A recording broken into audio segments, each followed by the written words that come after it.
That night in our cramped apartment on Atlantic Avenue, with the city lights flickering like faulty stars through the blinds, I wasn't James anymore. The awkward graphic design major dodging judgmental glances at Pratt Institute. I was alive, electric, every nerve ending screaming in protest against the years I'd spent burying who I really was. Alex had crashed on our couch more times than I could count, his easy laugh filling the space my brother, Mike, left empty during his endless shifts at the firehouse. Mike was the golden boy, broad-shouldered, straight as an arrow, the kind of guy who high-fived strangers and proposed toasts to real men. Me? I was the shadow, sketching feverish portraits of forbidden desires in my sketchbook, pages I'd burn if anyone ever found them.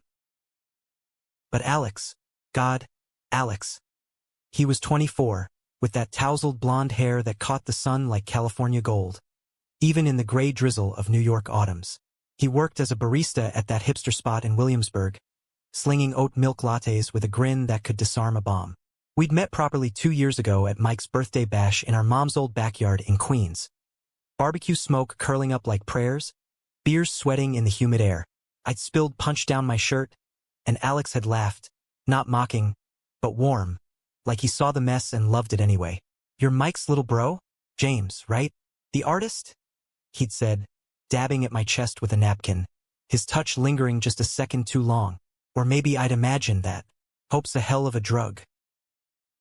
Fast forward to now, post-graduation limbo where dreams felt like distant echoes. Mike was out on a call, some warehouse fire in Red Hook, and I'd polished off half a bottle of cheap bourbon to drown the ache of another ghosted Grindr date. The app was my dirty little secret, profiles swiped in the dead of night, hearts racing at the thrill of anonymity. But nothing ever stuck.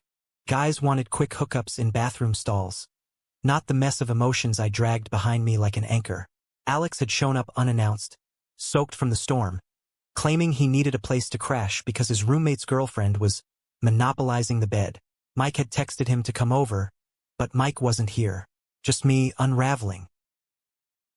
We talked for hours on the fire escape, legs dangling over the alley where cats yowled like lost souls. About everything and nothing.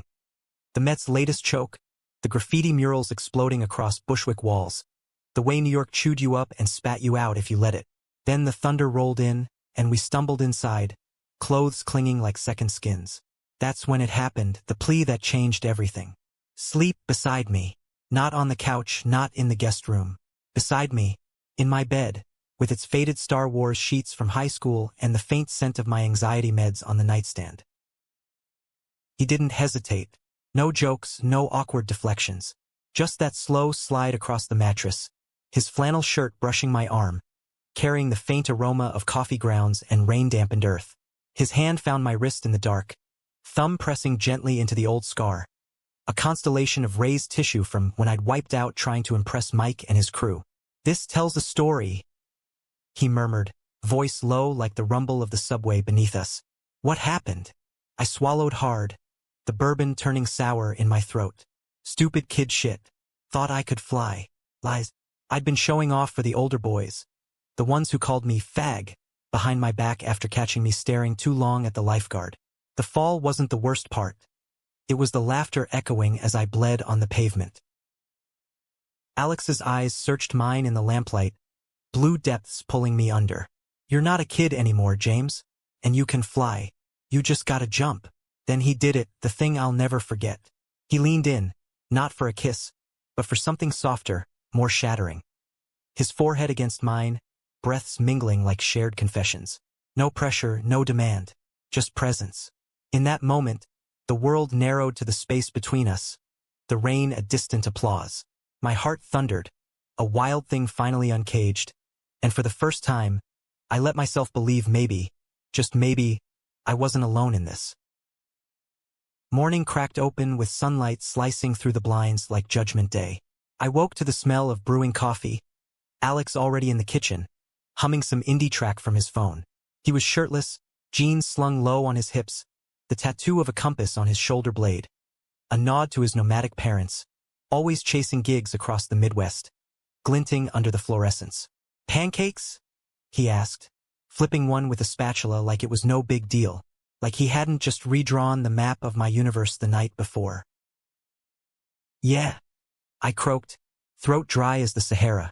We ate at the Formica table, knees bumping under it, small talk skittering like rain on pavement. Mike burst in mid-bite, helmet under his arm, soot streaking his face. Fires out. Assholes left a space heater too close to the pallets. You two survived the storm. His grin was all teeth, oblivious as ever. Alex shot me a wink quick as a heartbeat. James kept me warm. Best sleep in weeks. Mike laughed, clapping Alex on the back. Lucky bastard. My brother's a furnace. Genetics from dad.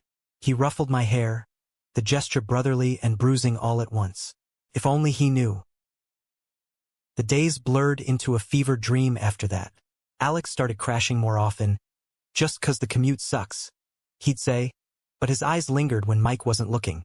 We'd steal moments. A brush of hands over dish soap bubbles, a shared cigarette on the stoop where the neighbors' arguments bled through thin walls. One night, after Mike nodded off to a Knicks game rerun, Alex pulled me into the hallway, his whisper hot against my ear. Come to the roof. I need to show you something. The city sprawled below us like a glittering beast, the Empire State Building a needle piercing the smoggy sky. He pressed a sketchbook into my hands. My sketchbook, the one I'd hidden under my mattress, filled with charcoal renderings of male forms, torsos twisted in ecstasy, faces blurred but unmistakably yearning. Panic clawed up my spine. How? Found it last week, when you were at that portfolio review. His voice was steady, but his fingers trembled on the cover. James, these are incredible. You're incredible. Why hide this? I snatched it back, heat flooding my cheeks. Because it's not. It's not for sharing. Not with Mike. Not with anyone. The words hung heavy, laced with the poison of small-town echoes from our Jersey Shore summers, where gay was a slur tossed like driftwood. Alex stepped closer, the rooftop gravel crunching under his boots. Then share it with me. His hand cupped my jaw, thumb tracing my lower lip, and I shattered. The kiss was inevitable, a collision of pent-up storms. Lips crashing, tongues tentative at first, then hungry, like we'd both been starving in a banquet hall. His stubble scraped my skin, grounding me in the raw reality of it. New York hummed approval below, horns blaring like fanfare. We didn't go further that night. Not yet. But the pull was magnetic, drawing us into stolen afternoons in Prospect Park, where dog walkers blurred into anonymity and we could lace fingers under picnic blankets. Alex talked about his ex, a girl from college who'd figured him out, but couldn't handle the truth. I'm bi, he confessed one twilight, leaves rustling like secrets. But with you, it's different, deeper. I believed him. God, how I believed him. We were building something real amid the chaos. Late-night diner runs for greasy eggs at 3 a.m. His head on my lap as I read poetry from my phone, Bukowski's grit mirroring our own. Mike suspected nothing, too buried in his hero complex and budding romance with a paramedic named Sarah. You and Alex seem tight, he said once, eyebrow arched over his beer. Like brothers. The word stung, but I played it cool. Yeah, brothers. Fall deepened, leaves turning the streets to fire, and our secret bloomed. Alex moved in officially after his roommate bailed. Mike's idea, plenty of space, and our nights became symphonies of touch. The first time we made love, it was slow, reverent. In the queen bed I'd bought secondhand from Craigslist. His body over mine, all lean muscle and whispered affirmations. You're beautiful, James. Let me see you. I did, bearing scars and stretch marks under his gaze, feeling seen for the first time. Afterward, tangled in sheets sticky with sweat, he traced patterns on my back. This is it for me. You. I fell hard, the kind of love that reshapes your bones. Holidays loomed. Thanksgiving with Mom in Queens, her potato lax and passive-aggressive jabs about my lack of prospects. But with Alex I felt armored. We planned a quiet escape. A weekend in the Catskills. Cabin rental with a fireplace and no signal, just us. Then the fracture lines appeared. It started with a text I wasn't meant to see. Mike's phone buzzing on the counter while he showered. Screen lighting up. Miss you tonight. When's your bro's friend leaving? From Sarah. Harmless, except the reply draft in his outbox. Alex is crashing again. Jealous? No, that wasn't it. Later, rifling through laundry. Guilt gnawing at me. I found a crumpled note in Alex's jeans pocket. Can't wait for Friday. Same place. L. L for who? My mind spun worst-case scenarios. Another hookup, a ghost from his past. I confronted him that evening, voice shaking as I waved the paper like a white flag. Who's L? Alex's face drained of color, then flushed crimson. It's nothing, babe. Old friend from high school. Lunch thing. Lunch? The word tasted like ash. Why hide it? Because I didn't want to worry you. He reached for me, but I flinched. James, trust me. You're the only one. I wanted to, desperately. But doubt is a weed, choking roots overnight. The Catskills trip was salvaged. Barely. Snow dusted the pines like powdered sugar on a bitter pill. The cabin creaking under wind's assault. We made love by the fire, his body a furnace against the chill, but my mind wandered to shadows. Tell me everything? I murmured post-climax, his head on my chest. No secrets. He sighed, fingers drumming my ribs. L is Lucas. We hooked up once years ago. He's in town for work. Some tech conference. Asked to catch up. That's it. Relief flooded me, mixed with jealousy sharp as pine needles. And nothing. I said no. His kiss sealed it, soft and sure.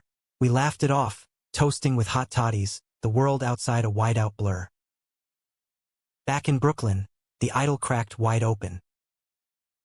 It was a Friday in December, Mike pulling a double shift, the apartment humming with holiday lights strung haphazardly across the windows. I'd planned a surprise. Takeout from that Thai place on Smith Street, candles flickering like tiny beacons. Alex texted he'd be late. Inventory at the shop. So I waited, sketching his profile from memory. The curve of his jaw a line I'd commit to eternity. 2 hours ticked by, then 3. My phone stayed silent, anxiety twisting like holiday tinsel. Finally, at 10:47 p.m., the door rattled. But it wasn't Alex. It was Mike, face thunderous, keys jangling like chains. What the fuck, James? Behind him, Alex stumbled in, coat askew, lips swollen, eyes wild, and clinging to his arm Lucas, tall, dark-haired, the kind of handsome that screamed venture capital boardrooms, not dive bars. Sorry, man, Lucas slurred, American accent polished with East Coast privilege. Wrong floor. Bullshit. The air reeked of bourbon and betrayal, thick as fog rolling off the East River. Mike shoved Alex against the wall, forearm to throat. Not violent but firm, firefighter instincts kicking in. You smell like a distillery. And who's this prick? Alex's gaze flicked to me, pleading. James, it's not. Save it. My voice was ice, splintering the warmth I'd curated. I grabbed my coat, storming into the night, the cold slapping my face like a wake-up call. The subway ride to nowhere blurred through tears, stations flashing, Atlantic, Hoyt-Schermerhorn, J Street, like accusations. I ended up at the pier in Dumbo, Manhattan Bridge arching overhead like a judgmental god, waves lapping the pilings with indifferent rhythm. Hours passed, phone exploding with voicemails. Mike's gruff worry, Alex's desperate sobs. Please, James. It was a mistake. He kissed me, pushed him away. Lies, all of it, or truth twisted into something uglier. Dawn broke gray and unforgiving, gulls screeching overhead. I walked home through McCarran Park, joggers eyeing me like a ghost. The apartment was a war zone. Mike pacing the living room, nursing coffee. Alex curled on the couch, red-eyed and wrecked. Talk, Mike demanded, but his eyes softened when they landed on me. Brotherly radar pinging despite the chaos. Alex stood, hands outstretched. Lucas showed up at the bar. Drunk, insistent, cornered me in the alley. I didn't. Stop. I held up a palm, the scar on my wrist mocking me. You went to see him, after you promised. No. He followed me. Desperation cracked his voice. James, I love you. This is real. Love. The word hung, a grenade with the pin pulled. Mike's jaw dropped, pieces clicking. Wait, you too? The room spun. My brother's face morphed from confusion to disgust. Then something worse. Pity. James? You're gay. I spat, the label finally free, tasting like freedom and fallout. And Alex is bi. Surprise. Mike recoiled, hand raking his hair. Why didn't you tell me? I'm your brother, for fuck's sake. Because you'd hate me. The truth clawed out, raw and bleeding. Like Dad did. Dad. The ghost in the room, his Bible-thumping rants from the grave. The way he disowned Mom after the divorce for not raising a man. Mike had shouldered the legacy, straight-laced savior. Me?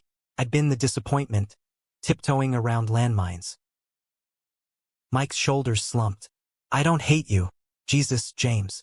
You're my blood. He pulled me into a hug, awkward and bone-crushing, the scent of smoke and aftershave grounding me. But this, he jerked his head at Alex. He fucked up. Bad. Alex nodded, tears carving tracks down his cheeks. I know. I ruined it. The confrontation stretched, accusations flying like shrapnel.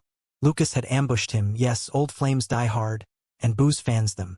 But Alex had hidden the meetup, a white lie to protect me, which cracked the foundation we'd built on trust. I was scared, he admitted, voice breaking. Scared you'd think I wasn't all in. I wanted to scream, to shove him out into the snow-slick streets. But beneath the rage, a deeper wound festered. The fear that no one could love the full me, scars and all. Days bled into a frigid week. Mike mediated, gruff but fair, forcing us into space while he played referee. Alex moved to a sublet in Bed-Stuy, texts tapering to radio silence. I threw myself into freelance gigs. Album covers for indie bands, their angst mirroring mine. Nights dissolving into bourbon and bad decisions on apps, waking hollow. Christmas Eve. The city glittered with false cheer, Fifth Avenue windows mocking my solitude. Mom's call came mid-shift at a temp design firm, her voice tinny over the line. Come home, Jamie. We miss you. Home. Queens felt like a cage, but solitude stung worse. I showed up with a bottle of Merlot, Mike greeting me at the door with a tentative fist bump. He's not here, he said, reading my eyes. Gave him the boot. For now. Dinner was strained normalcy. Turkey dry as regret, Mom's stories of bridge club dramas a welcome distraction. But as midnight tolled, carols fading from the radio, Mike pulled me aside to the back porch, breath fogging in the chill. I should have seen it. The way you light up around him. I snorted, bitter. Yeah, well, lighting up gets you burned. He lit a rare cigarette, bad habit from rookie days, passing it over. Dad was wrong. About a lot. Including you. His voice thickened. You're brave, James. Braver than me. I love Sarah, but it's easy. Straight line. Yours? Is a goddamn maze. But you're navigating it.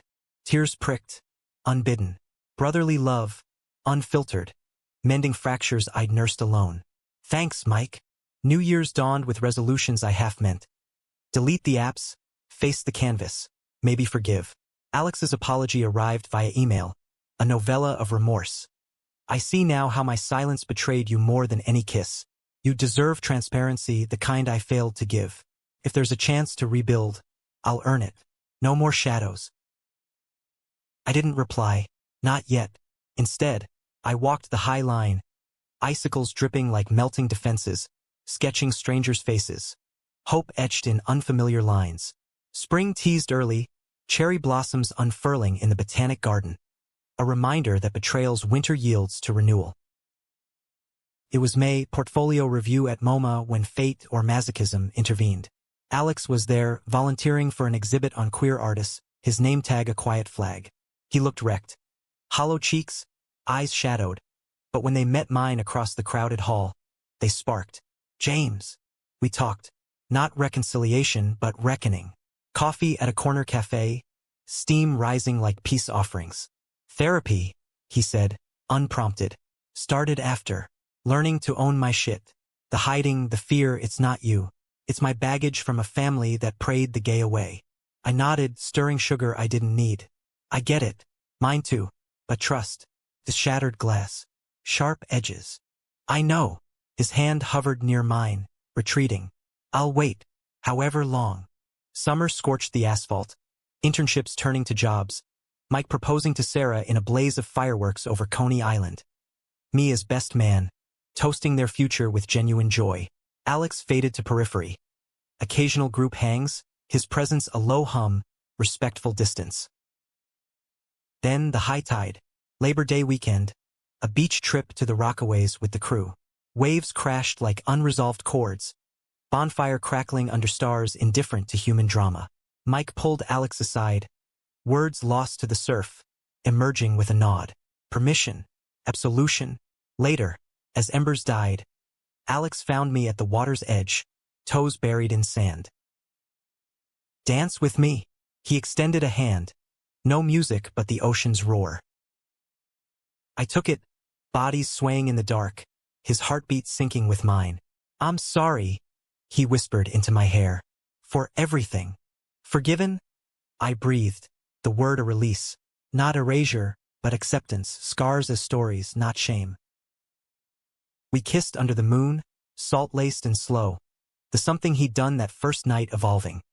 Not just touch, but transformation. He saw me fully, and in seeing I saw myself. Back in Brooklyn, life wove onward. Mike walked Sarah down the aisle in a backyard ceremony. Me sketching vows in the margins of the program. Alex and I, we built deliberate brick by therapy session, date by honest date. No rush to labels, just presence. The quiet power of two souls choosing each other, day by gritty day. One evening, years later, in our own brownstone upstate, view of the Hudson, sketchbook strewn like confetti. Alex traced my scar again. Still can't believe you asked. I smiled, pulling him close. Best decision I ever made. And in the soft glow of our life, the rain outside a gentle patter, I knew. Some betrayals break you open, but the mending, that's where the real story begins.